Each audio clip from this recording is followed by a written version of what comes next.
bisa memperkenalkan diri. Introduksi, izin memperkenalkan diri, siswi Teresa Bazara dan samping saya rekan saya. Introduksi, izin memperkenalkan diri, nama saya Zahra Tumaku.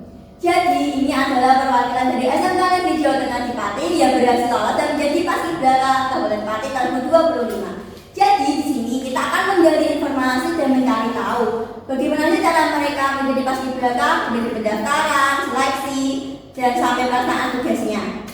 Baik, jadi kita akan bertanya ke Kak Zahra atau Kak Teri untuk tahap pertama yang biasanya tahap pendaftaran ya Kak. Boleh diceritakan dulu apa aja sih tahap-tahap pendaftarannya? Siap, interupsi, izin menjawab. Pendaftaran tahap pertama yaitu mempersiapkan berkas-berkas. Ada fotokopi orang tua, ada KK, ada akte, ada kartu pelajar, dan lain sebagainya. Dan untuk yang kedua ada seleksi administrasi. Seleksi administrasi itu di mana semua berkas yang telah kita kirimkan ke tadi akan diseleksi kebenarannya. Setelah lulus administrasi ada TWK, yaitu tes wawasan kebangsaan. Jadi nanti kita tuh dikumpulkan di suatu tempat, nanti dibagi per sesi, kita melaksanakan atau mengerjakan tugas via online. Nanti ada dari kepanitiaannya menjelaskan bagaimana caranya dan apa yang harus kita lakukan untuk bisa membuka soal tersebut. Dan untuk yang selanjutnya setelah kita lolos tes wawasan kebangsaan itu ada tes intelijensi umum. Untuk tata caranya hampir sama seperti tes wawasan kebangsaan, hanya saja berbeda soal. Untuk yang tes wawasan kebangsaan mencakup seperti Pancasila, Undang-Undang Dasar dan juga pasal-pasal. Dan untuk yang tes intelijensi umum itu hanya pertanyaan yang bisa disebut umum. Lalu yang kelima itu ada tes kesehatan. Kesehatan itu disamakan dan dicocokkan data dari berkas-berkas tersebut. Nah, di persiapan berkas-berkas itu juga ada surat keterangan dokter dari mulai tinggi badan, berat badan, dan kesehatan lainnya. Nah, di tes kesehatan yang diadakan oleh kepanitiaan dari PPI itu ada penyamaan data dari berkas yang awal kita kumpulkan, mulai dari tinggi badannya sama atau tidak, berat badannya ideal atau tidak, terus kita punya penyakit bawaan atau tidak, dan lain sebagainya. Itu mencakup soal kesehatan diri kita dan persamaan data yang kita kumpulkan. Dan untuk setelah kita lulus tes kesehatan, ada tes yang selanjutnya yaitu tes parade. Tes parade itu seperti contoh yang dalam pengetahuan saya itu seperti syarat menjadi paskibraka itu tidak boleh memiliki flat foot, yaitu telapak kaki bebek dan juga kaki O untuk mengetahui apakah mempunyai kaki O, kaki X, dan tangan tremor. Dan untuk tes selanjutnya ada tes PBB. Jadi konsep dari tes tersebut itu nanti kita dikumpulkan di suatu tempat, kita dibagi. Kalau untuk angkatan saya kemarin itu 3-3, nanti ada panitianya, ada jurinya 3 di depan, terus juga ada juri yang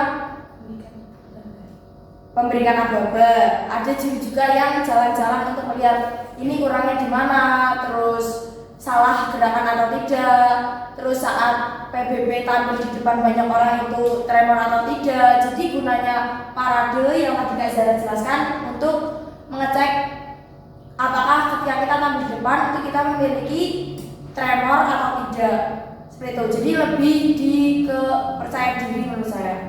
Dan untuk setelah tes PBB yaitu tes kesemaptaan.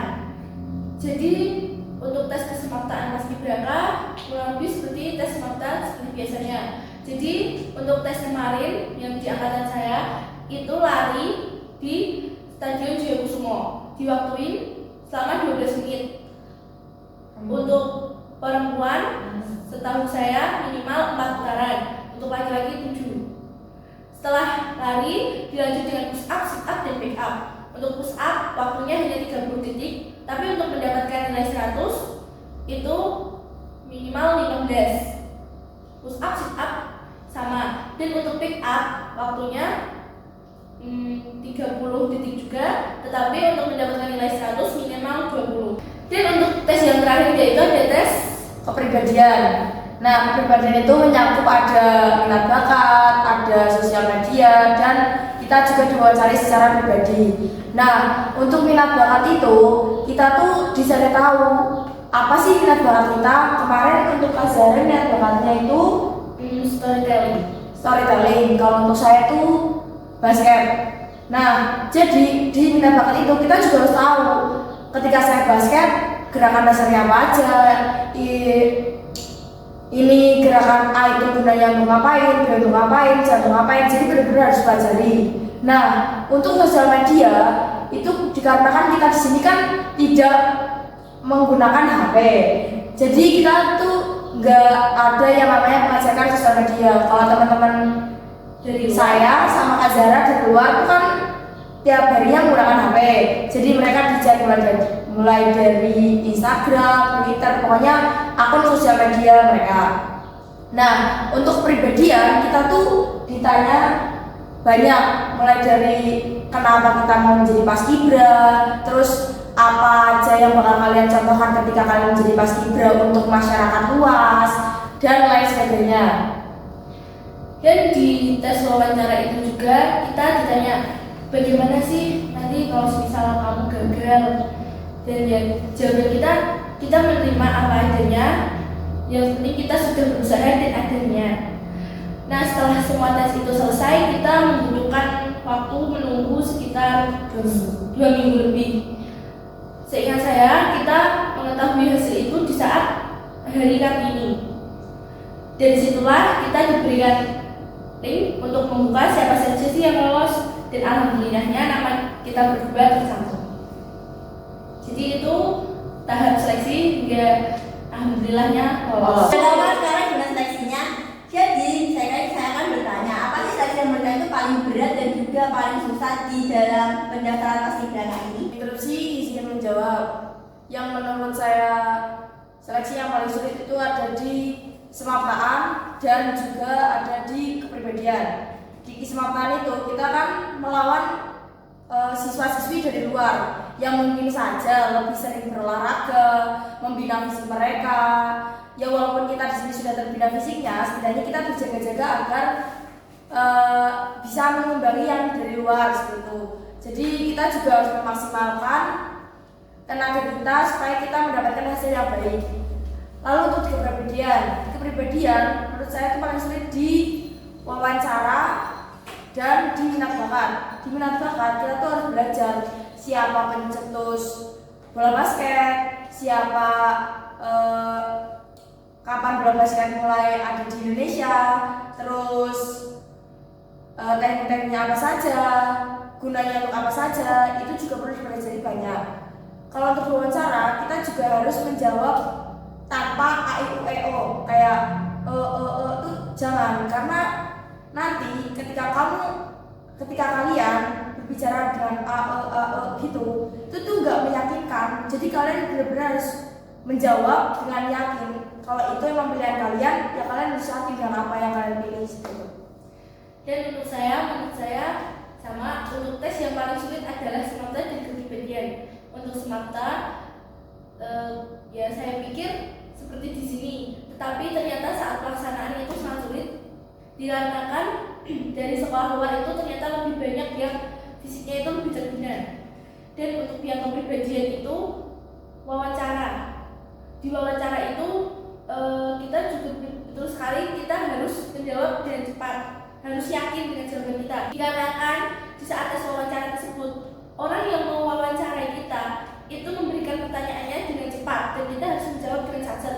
Dan juga di saat pengecekan sosial media, bukan hanya media sosial kita yang dicek, tetapi kita ditanya juga, kamu sehari-hari di rumah bahasanya apa? Bisa kamu menjawab bahasa, tiba-tiba kamu menjawab bahasa Jawa, tiba-tiba kamu akan disuruh untuk memperkenalkan diri kamu dengan bahasa krama. Itu yang menurut saya susah. Baik, jadi sudah tahu kan pasti teman-teman. Dan selanjutnya saya akan bertanya ke Kak Zara juga Kak Henry tentang latihannya. Nah, kan setelah pendaftaran mesti ada latihannya. Nah, latihannya itu berapa bulan mungkin, dan juga gimana sih kesan atau pesan saat latihan? Interupsi izin menjawab. Jadi kita latihan itu selama 18 hari. Nah, kurang lebih 18 hari. Nah, untuk 1 minggu pertama itu kita latihan di Stadion Jayakusumo. Di situ itu kita pembinaan fisik, mulai dari lari, push up, sit up, dan lain sebagainya. Nah, untuk menurut saya ya, di 7 hari itu tuh menyenangkan. Kita memiliki teman baru dari luar, kita memiliki pengalaman baru, kita memiliki ibaratnya tuh kita memiliki banyak jangkauan gitu loh. Kalau misalkan di SMK Jateng itu kan kita kan bergaul dengan orang-orang itu. Nah, di saat di luar kita bisa bergaul dengan banyak anak-anak dari sekolah lain. Dan untuk minggu kedua itu dibagi. Minggu kedua yang bagian awal itu masih di Joyo, dan untuk yang kedua dimulai dari tanggal 1 Agustus itu kita sudah mulai latihan di Pendopo Kabupaten Pati. Disitulah kita udah mulai latihan untuk langkah tegap, terus juga buka formasi. Tetapi untuk pemilihan pasukan itu belum. Dan pemilihan pasukan tersebut berada di minggu terakhir. Pemilihan pasukan dan juga pembentukan formasi. Lalu untuk kesan-pesannya bagi saya itu menyenangkan ya. Kita mulai dari tes, mulai dari pelatihan, itu tuh kita memiliki kesan-kesan tersendiri. Kan belum tentu semua orang bisa masuk, bisa lolos ke Paskibra ke Kabupaten Pati. Menurut saya itu tuh sangat menyenangkan ya. Apalagi kita kan jadi punya banyak teman, pengalaman baru, terus juga kita punya kenalan lah di Pati. Apalagi saya kan bukan orang Pati. Ya, kalau kesan saya juga menyenangkan karena itu tadi punya teman baru, apalagi di saat minggu-minggu terakhir itu kita latihannya juga bersama TNI dan Polri. Saya merasa kalau pengalaman saya bertambah dikarenakan siapa juga yang bisa nyangka kalau ternyata saya bisa menjadi Paskibraka Kabupaten Pati 2025 bersama para bapak TNI dan Polri. Sebuah pengalaman yang alhamdulillah menyenangkan dan membanggakan. Kira-kira apa aja sih itu keluh kesah selama latihan sama menjadi Paskibraka? Interupsi izin menjawab. Menurut saya tuh jadi Paskibra itu harus disiplin dan tanggung jawab. Pertama, disiplin waktu dan juga tanggung jawab soal perbuatan kalian. Ketika kalian latihan pasti akan diberi waktu. Kemarin kita tuh waktunya jam 1 harus sudah sampai ke tempat latihan. Nah, disitulah kita dilatih disiplin kita. Pinter-pinteran kita bagi waktu. Ya jam 1 harus sudah sampai situ, jangan sampai kalian telat. Karena ketika kalian telat itu akan dijadikan catatan tersendiri oleh pelatih.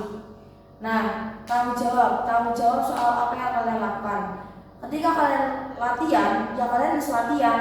Pikiran kalian ya harus fokus di latihan itu. Enggak kayak kalian oke lah raga kalian di situ, tapi kok pikiran kalian kemana-mana. Itu nanti menjadi kan latihan kalian tuh terlihatnya tuh kayak nggak serius, terus nanti nggak jadi-jadi. Nanti juga kasihan pelatihnya yang ngomongin waktu buat melatih kalian.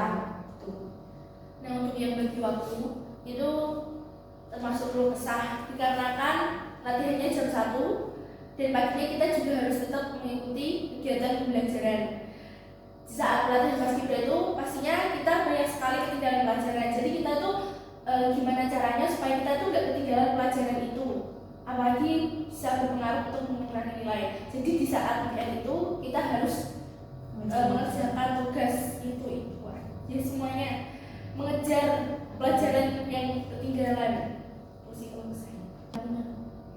Oke, baik. Jadi teman-teman sudah pada tahu. Jadi di sini saya juga akan tanyakan setelah latihan itu katanya ada karantina selama 1 minggu, betul? Siap 3 hari ya. 3 hari. Siap. Oke, selama 3 hari. Tolong ceritain bagaimana 3 harinya itu ngapain aja. Terus ceritain ada momen lucunya mungkin itu, atau momen yang menyenangkan yang akan berkesan. Ya yang seru ya gak pernah kami di sini gitu. Ya. Interupsi izin menjawab. 3 hari itu pertama kita berangkat dari Jumat pagi sekitar jam 5 pagi dari SMK. Terus kita ke Sesbangpol. Di sana kita make up untuk gladi bersih dan juga pengukuhan. Nah, setelah kita selesai, disediakan kendaraan dari sana berupa travel, ada 2 travel, yaitu pertama lalu setelah kita selesai siap-siap diantar ke pendopo untuk melaksanakan gladi. Gladi dilaksanakan sekitar jam 10-an. Nah, setelah gladi selesai itu selesainya sekitar jam sudah hampir zuhur, kan dikarenakan Jumat, laki-lakinya Jumatan dan perempuannya istirahat. Lalu make up lagi untuk pengukuhan. Nah, pengukuhan itu cuma sebentar ya, nggak lama. Terus dilanjut ke hotel untuk melaksanakan karantina. Kita sampai di hotel itu sekitar jam 3:30. Di situ kita udah ngerasa capek banget, niatnya pengen istirahat. Tapi ternyata di situ yang namanya karantina kita itu mohon maaf bahasa kasarnya itu dikurung. Jadi semua HP dikumpulkan. Setelah itu kita diberi waktu istirahat sampai malam. Nah, interupsi izin menambahkan, setelah HP-nya dikumpulkan, jadi itu seperti kita tuh kadang ya, kalau anak-anak muda SMA, SMK tuh kan sering main malam dan lain sebagainya. Itu tuh takutnya nanti ada apa-apa yang tidak diinginkan. Nah, karena itu diadakanlah karantina selama 3 hari. Nah, paginya kita masih dikasih waktu istirahat sampai jam 3:30. Jam 3:30 itu lalu disuruh untuk mengganti baju. Bajunya itu berwarna putih, celananya itu terani hitam dan bajunya itu hitam.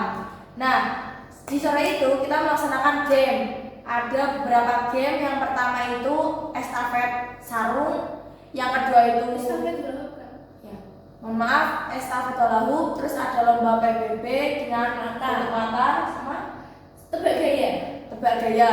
Nah, setelah sebenarnya itu ada 4 game, tapi dikarenakan waktunya sudah mepet, jadi hanya 3 yang kita laksanakan. Nah, untuk setelah itu kan itu di sekitar jam 5, jam 4:30-an itu ada acara tukar kado.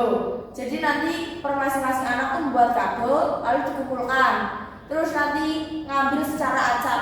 Jadi enggak ngambil punya kita sendiri tapi punya teman kita. Gitu. Nah, setelah itu kita masih istirahat naik untuk bersih diri sampai Isya. Setelah Isya ada kegiatan renungan malam. Ya. Untuk yang menambahkan, untuk yang setelah tukar kado itu kita diberi waktu istirahat dan HP kita udah boleh diberikan untuk sekedar mengabari keluarga, hanya sekitar 1 jam kurang lebih. Setelah Isya kita berganti pakaian malam, yaitu baju batik dengan celana bahan. Di situ kita melaksanakan renungan malam setelah makan malam. Jadi di renungan itu kita ditemukan di sebuah aula yang gelap, terus di depan kita disediakan lilin, dan setelah itu kita melakukan renungan malam yang ditemakan perjuangan orang tua. Jadi di situ kita diceritakan kalian tahu perjuangan orang tua seperti ini dan itu. Jadi di situ kita nangis, gak ada yang gak nangis. Setelah itu kita diberi sebuah sticky note untuk dituliskan pesan kita untuk orang tua. Setelah itu, setelah acara renungan kita dianjurkan untuk beristirahat dikarenakan busuknya pelaksanaan.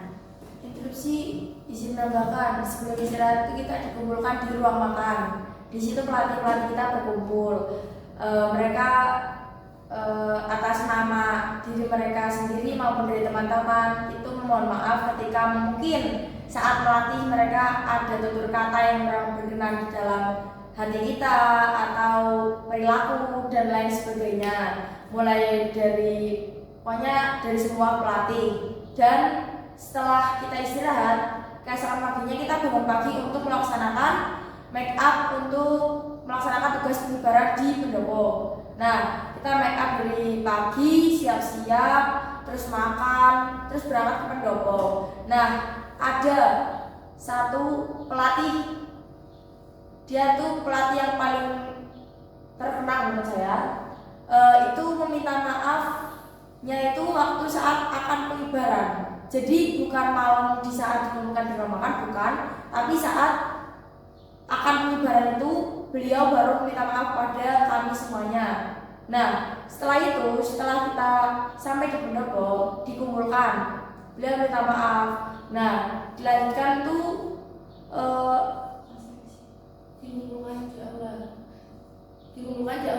dahulu. Setelah kita sesama yang kita di pendopo, itu kita dikumpulkan di aula untuk menunggu pelaksanaan ataupun penjalanan tugas kita. Jadi kita upacara itu kita berada di sekitar nomor 4 ataupun 5. Setelah tidak pelaksanaan ataupun upacara dimulai, dan itu juga menunggu Bapak Wakil Gubernur, yaitu Pak Taji Yasin. Beliau adalah Wakil Gubernur Provinsi Jawa Tengah.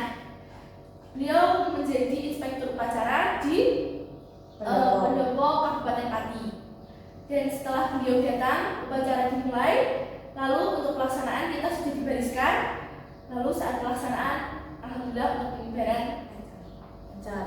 Nah, setelah pengibaran selesai itu pasti yang akan dikibarkan itu ke belakang untuk melaksanakan istirahat. Setelah upacaranya selesai, itu dilanjutkan dengan